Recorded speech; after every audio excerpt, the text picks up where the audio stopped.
অনেকদিন পর পর পরিবারের সবাই যখন একসাথে হওয়া যায় তখন কিন্তু বেশ মজা লাগে, তাই না? আর এইটা যারা দূরে থাকে তারাই ভালো বলতে পারবে বা বুঝতে পারবে। তো আজকের ভিডিওতে আপনাদের সাথে সেটাই শেয়ার করব। আজকের এই সারা দিনটা আমরা কিভাবে পার করেছি, কি কি রান্না করেছি।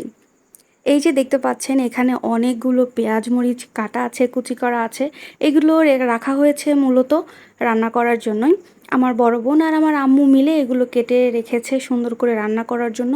এখানে কিছু পটল ওরা কেটে রেখেছে ভাজি করার জন্য। পটল ভাজিটা আবার আমাদের সবাই খেতে খুব পছন্দ করে। বিশেষ করে আমি অনেক বেশি পছন্দ করি। পটলের বিচির যে কামড় পড়লে, দাঁতের নিচে পড়লে যে একটা শব্দ হয়, এই জিনিসটা আমার কাছে খুবই ভালো লাগে। তো ওরা পটল রান্না করার জন্য ভাজি করার জন্য রেডি করে ফেলছে, অলরেডি চুলায় দিয়েও দিয়েছে এবং আরেকটা চুলাতে গরুর মাংস উঠিয়ে দিচ্ছিল। তো গরুর মাংস রান্না করার আগে চুলায় দেওয়ার আগে কড়াইতে সমস্ত মশলা মাংস একসঙ্গে মিক্সড করে তেল দিয়ে যা যা মশলা লাগে সব কিছু দিয়ে সুন্দরভাবে মাখে তারপরে ওরা কড়াইটা চুলার ওপরে তুলে দিল এবং পাশের চুলাতেই কিন্তু রান্না হচ্ছিল দেশি মুরগির মাংস। আমাদের বাড়ির জামাইরা আবার মাংস খুবই কম পছন্দ করে। আমার মায়ের দুইটা জামাইয়ের মধ্যে কেউই মাংস খুব একটা খেতে পছন্দ করে না। দেশি মুরগি হলে একটু খায়, তাও রানটা বেছে বুছে খায়। আদারওয়াইজ মাংসগুলো আসলে বাড়ির মেয়েদের জন্যই রান্না করা হচ্ছিল। তো পাশাপাশি এই যে আমরা এখন ডিম সিদ্ধ দিয়েছিলাম, বাসার সবাই আমরা একটা করে ডিম সিদ্ধ খেলাম। আর এইটা বিশেষ করে আমার হাজব্যান্ড খুব বেশি পছন্দ করে, তার তো প্রতিদিন ডিম খেতে হয়, আমাকেও জোর করে খাওয়ায়।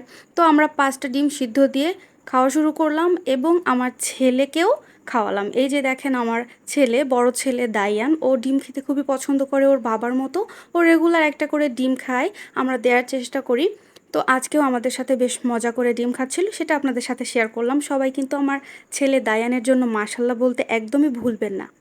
তো আমরা ডিম সিদ্ধ খাওয়ার পরেই চলে গেলাম আম খেতে। তো আম্মু এর মধ্যে অনেকগুলো আম কেটে রেডি করে ফেলেছে এবং ডাকাডাকি করছে, তোমরা সবাই কোথায় গেলা, এসো একসঙ্গে বসে পড়ো, আমগুলো খেয়ে নাও। তো দুপুর টাইমে কিন্তু আম খেতে আবার ভালোই লাগে, গরমের সময় পাকা আম একটা অন্যরকম ফিলিংস, তাই না?